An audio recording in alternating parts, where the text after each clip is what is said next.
মেয়েদের শরীর চেক করা হচ্ছে। গতকালও কাঞ্চন মল্লিকের বইয়ের ওপর হ্যারাসমেন্ট হয়েছে।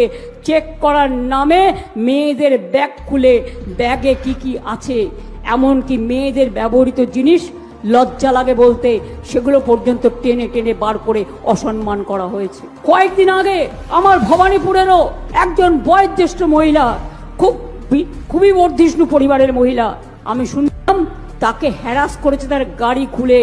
গাড়ি খুলতেই পারেন, চেক করতেই পারেন, কিন্তু আপনি মেয়েদের ব্যাগ খুলে মেয়েরা কি কি ব্যবহার করে, কেন লিপস্টিক পরবেন নাকি ফেসিয়াল করবেন, নাকি মেয়েরা যেগুলো ব্যবহার করে সেগুলো ব্যবহার করবেন?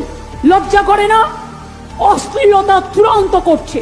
যারা করছে তাদের আমি বলে দিই, অশ্লীলতা করলে মেয়েরা কিন্তু কমপ্লেন করবেন।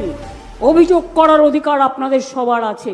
2026-এ আমরা 226টার বেশি সিট পাবো, এটা জেনে রাখুন। ওই দিল্লির ফোর্স দিয়ে আর দিল্লি কা লাড্ডু দিয়ে বাংলাকে দখল করা যাবে না। যতই করো হামলা, এবার হবে বদলা। যতই করো হামলা, তৃণমূল জিতবে বাংলা। যতই করো হামলা, হবে এসআইআরের বদলা। যতই করো হামলা, হবে এনআরসির বদলা। যতই করো হামলা, হবে ডিটেনশনের বদলা। যতই করো চক্রান্ত, সবটাই হবে ব্যর্থ।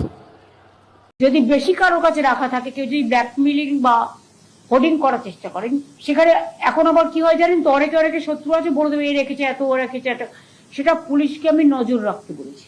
যদি সত্যি সত্যি কোথাও হোর্ডিং হয়ে থাকে, ব্ল্যাকমেলিং কেউ করে থাকে, তাহলে সেটা কিন্তু গভর্নমেন্ট তুলে নেবে এবং তুলে নিয়ে মানুষকে দিয়ে দেবে। এটা আমরা অ্যালাউ করব না। আমরা আবেদন করছি, সব মানুষ হোর্ডিং করে না, সব মানুষ ব্ল্যাকমেলিংও করে না। কারণ মানুষ যখন বিপদে পড়ে, আমি কোভিডের সময় দেখেছি সবাই কিন্তু সাহায্য করেছে। সুতরাং এই সময় আমি মনে করি যে আমাদের সবাই সাহায্য করবে।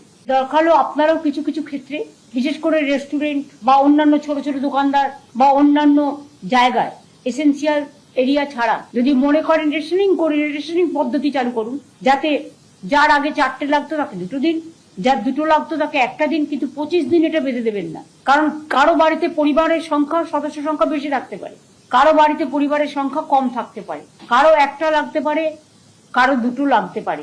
আপনাদের এটা দেখে নিতে হবে।